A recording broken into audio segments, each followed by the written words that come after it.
Assalamualaikum warahmatullahi wabarakatuh. Anak-anakku kelas 10 MIPA, bertemu lagi dengan saya di awal semester 2 ini. Ya, kita belajar untuk bab di semester 2 hanya satu, yaitu vektor. Ya, bisa diperhatikan di slide bahwa di sini ada vektor. Bu, apa itu vektor, Bu? Nah, oke, vektor adalah, ini sebentar ya, saya back dulu. Ini saya kan pen dulu biar kelihatan pointernya. Oke, vektor itu kamu sudah belajar di fisika mengenai vektor, nggih. Vektor adalah besaran yang punya arah, punya besar dan punya arah. Contohnya, kamu bisa lihat gambar di sini ada petunjuk arah, ya. Kalau lurus terus ini ke Jakarta, kemudian kalau belok kiri kita bisa ketemu dengan Randu Dongkal, Wangun, Purwokerto dan Bandung. Ini juga salah satu contoh vektor. Kemudian di sini gambar kedua ada orang memanah. Kalau memanah itu pasti punya arah, ya. Kemudian yang gambar ketiga di sini orang terjun payung. Terjun payung itu juga punya arah, ya. Next. Kemudian apa saja yang kita pelajari di vektor? Ya, yang kita pelajari di vektor itu ada yang namanya vektor di R2 dan R3. Bu, bedanya di R2 dan R3 apa? Kalau vektor di R2 berarti bidangnya kartesius hanya sumbu X dan sumbu Y, tetapi kalau di R3 ada sumbu X, sumbu Y dan sumbu Z, ya. Kemudian kita belajar namanya vektor posisi. Kemudian ada vektor satuan, ada kesamaan dua vektor. Kemudian untuk operasi vektor itu ada banyak nanti yang kita pelajari. Ada penjumlahan, pengurangan, perkalian skalar dengan vektor, perbandingan, kemudian perkalian skalar dua vektor. Termasuk perkalian skalar dua vektor di sini ada sudut antara dua vektor dan proyeksi vektor pada vektor lain. Nanti proyeksi vektor pada vektor lain kita jabarkan jadi dua, yaitu ada proyeksi skalar dan proyeksi vektor. Ya, proyeksi skalar ortogonal dan vektor ortogonal. Oke, kita mulai dari definisi vektor dulu. Sudah saya sampaikan di awal bahwa vektor adalah besaran yang punya arah dan nilai, ya, punya nilai dan arah, itu namanya vektor. Tetapi kalau besaran yang hanya punya nilai saja, tidak punya arah, namanya besaran skalar. Lanjut, penulisan vektor. Cara penulisan vektor itu bisa menggunakan huruf kapital, bisa menggunakan huruf kecil. Kalau menggunakan huruf kapital harus menggunakan dua huruf kapital. Tapi kalau menggunakan huruf kecil cukup satu huruf kecil, ya. Kemudian untuk penulisannya bisa menggunakan huruf cetak tebal, ya, cetak tebal. Bisa menggunakan huruf yang di atasnya diberi tanda panah, atau yang ketiga bisa menggunakan huruf yang di bawahnya diberi tanda strip bawah, ya. Tadi saya ulang lagi, penulisan vektor itu bisa dua cara, ya, dengan huruf kapital dan huruf kecil. Kalau huruf kapital dengan dua huruf, kalau huruf kecil satu, ya. Kemudian penggunaannya pada waktu penulisan bisa cetak tebal, bisa diberi tanda anak panah di atasnya, atau bisa diberi tanda garis bawah. Lanjut, penyajian vektor.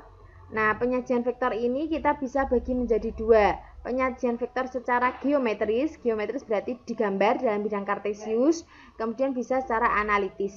Kalau secara geometris kita gambar, ya. Ini misalkan kita punya vektor yang di R2 berarti ada hanya dua sumbu X dan sumbu Y. Nah, kita punya vektor OP. Nah, di sini huruf kapitalnya OP, atau di sini vektor dengan huruf kecil vektor P. Kita tulis vektor OP, vektor P. Di sini koordinat titik P adalah X1, Y1. Maka vektor P-nya di sini secara analitis itu ditulis X1, Y1. Nggih, X1, Y1 ini vektor kolom, atau X1, Y1 vektor baris.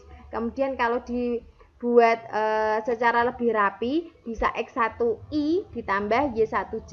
Jadi kalau sumbu X diterjemahkan secara analitis itu disebutkan dengan I topi. Sumbu Y itu J topi. Kemudian kalau di R3, Bu, R3 itu apa? R3 itu ruang dimensi 3, di mana di ruang dimensi 3 ini kita punya 3 sumbu, yaitu sumbu X, sumbu Y, dan sumbu Z. Berarti nanti koordinatnya kita punya 3 3 angka, yaitu angka di sumbu X, sumbu Y, dan sumbu Z. Misalkan di sini kita punya vektor OQ ya, atau vektor Q kecil. Di sini koordinatnya titik Q-nya X1, Y1, Z1.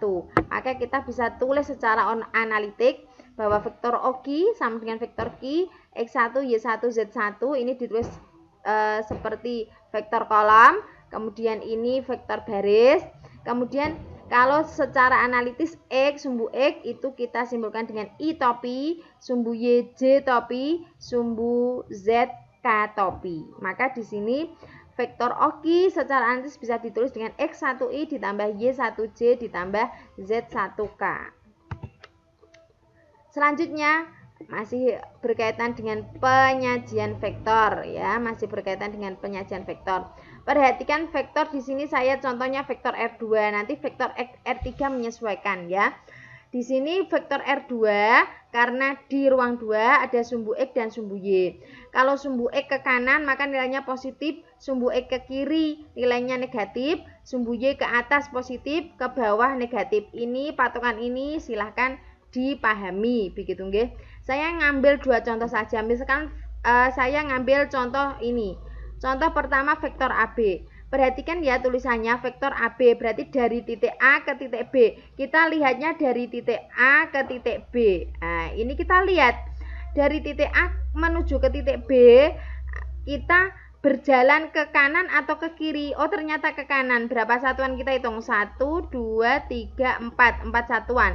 Maka di sini vektornya untuk sumbu X-nya 4. Kemudian untuk menuju ke B kita harus ke atas apa ke bawah? Ternyata ke atas. Berapa satuan kita hitung? 1, 2, 3, 3. Maka positif 3. Ya. Kemudian saya ngambil contoh lagi vektor ED. Vektor ED ya. Oh, maaf ini tulisan saya kebalik, ini harusnya vektor DE ya. Vektor DE. Nah, ini saya benahi, ini harusnya vektornya vektor DE ya. Vektor DE berarti dari titik D ke titik E ya. Kita lihat dari titik D ke titik E kita harus berjalan ke kiri 4 satuan, berarti di sini harusnya maaf ya, maaf. Ini ED ya. Oke. Sorry. Ini DE-nya yang di sebelah kanan. Di sebelah kiri. Ya, kita perhatikan yang di sebelah kiri. DE berarti dari titik D ke titik E. Kita dari titik D ke titik E harus berjalan ke kiri 4 satuan, karena ke kiri maka di sini negatif 4. Kemudian ke atas 3 satuan, 1 2 3 maka positif 3. Begitu ya. Oke. Selanjutnya masih penyajian vektor di R2. Saya punya vektor OA dan OB, di mana OA saya simbolkan dengan vektor A kecil, OB vektor B kecil ya. Karena titik A itu 2,4 koordinatnya, maka vektor OA adalah vektor 24 seperti ini. Vektor OB juga 61. Sekarang bagaimana kalau yang ditanyakan bukan vektor A atau vektor B, melainkan vektor AB? Nih lihat ya, vektor AB. Vektor AB itu berarti B min A. Kalau yang ditanyakan vektor BA, jangan kebalik ya, itu berarti A min B. Tinggal tulis saja vektor B tadi 61 dikurangi vektor A 24. 6 kurangi 2, 4, 1 dikurangi 4 negatif 3. Kemudian A dikurangi B, vektor A 24 dikurangi vektor B 61. 2 dikurangi 6 ketemu negatif 4. Kemudian 4 dikurangi 1 ketemu 3. Begitu. Oke.